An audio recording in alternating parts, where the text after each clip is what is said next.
हे गुरुदेव, आपने सभी मनवंतरों का विस्तार पूर्वक वर्णन किया, लेकिन स्वारोचिष मनवंतर में एक डूबते हुए हाथी को भगवान ने कैसे बचाया।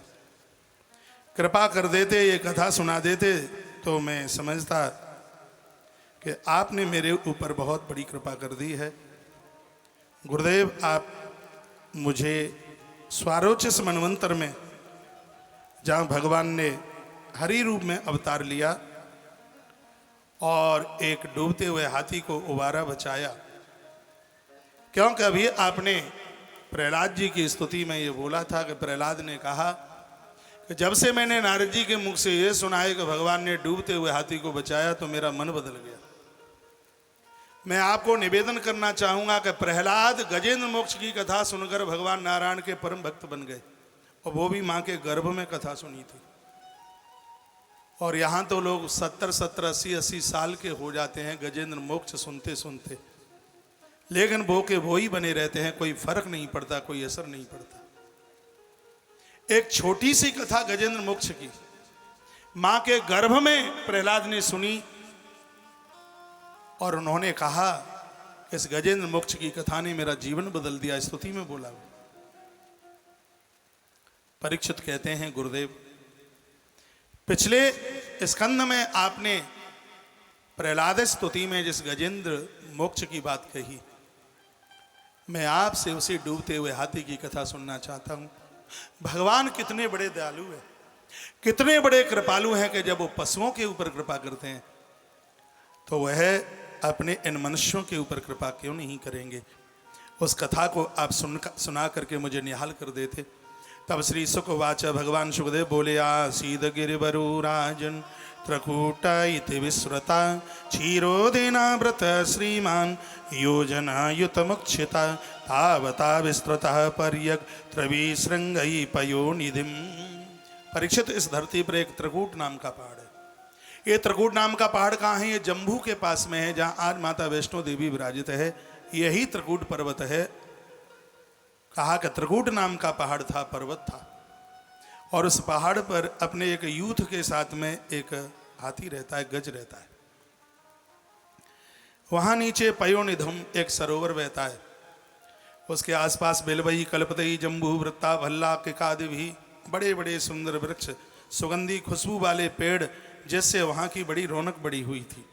ऐसा पावन स्थान था। इद गंधा मातत्परे गजेंद्रा व्याघ्रा देव व्याल मृगाश। वर्णन क्या है कि ऐसा वह वन था जिसमें जीव जंतुओं की कोई कमी नहीं थी। इसमें कई प्रकार के जीव जंतुओं का वर्णन किया है, उन सब का बोलना मेरे लिए कोई जरूरी नहीं है। एक दिन की बात थी कि हाथी अपने परिवार के साथ गिरकाना श्रो गजेंद्र करडो भी कंटक की सुबेड़ उत्तरा दुगुलम मंजनम सब ब्रावह, और वो मदोन्मत्त होता हुआ पेड़ों को, वृक्षों को तोड़ता हुआ और वह इस सरोवर में स्नान करने को आया। इसमें बहुत कथा आपकी सुनी हुई है कि उसने आके स्नान, सबसे पहले उसने अपनी पत्नियों को, बच्चों को नहलाया, खुद नहाने लगा तो उसने पूरे जल को कीचड़ कर दिया। ये जगत प्रसिद्ध कथा है कि उसी समय एक मगर ने, ग्रहा ने उसका आकर के पाम जकड़ लिया। ये तो सबको पता है कि ग्रहा ने पाम जकड़ लिया, लेकिन इस कथा की असलियत यह है कि त्रकूट नाम का पर्वत क्या है? 3 गुणों पर रहने वाला जीव ही वो गजेंद्र है। त्रकूट यानी इस पर्वत की एक चोटी लोहे की है, एक सोने की है और एक चांदी की है। जो सोने की चोटी है उसको सतोगुण मान लो, जो चांदी की है उसको रजोगुण मान लो, और जो लोहे की चोटी है उसको तमोगुण मान लो। वर्तमान समय में सोना कम है, लोहा ज्यादा है, क्योंकि सतोगुणी लोग कम हैं और तमोगुणी लोग ज्यादा हैं, इसलिए लोहा ज्यादा है। सोना बेच बेच करके लोहा आया है। क्यों आया? क्योंकि युग का ये प्रभाव है। जिस प्रकार से सतोगुण समाप्त तमोगुण है, उसी प्रकार से सोना भी समाप्त हो रहा है और लोहा बढ़ता हुआ जा रहा है। 3 गुणों में ये जीव अपने परिवार के साथ जिंदगी का निर्माण कर रहा है। हर जगह 3 गुणों के लोग मिल जाते हैं। जो भजन भी दूसरों के कल्याण के लिए करते हैं वो सतोगुण वृत्ति के लोग हैं। जो अपने और अपने परिवार के लिए जीवन जीते हैं, जिसके दरवाजे पर सत्यनारायण भगवान की कथा के नाम पर 4 ब्राह्मणों ने भी कभी भोजन नहीं किया। नोटों की कोई कमी नहीं है, लेकिन वो धर्म कर्म में उनका सौभाग्य नहीं है। ऐसे लोगों को रजोगुण प्रवृत्ति का आदमी मानते हैं।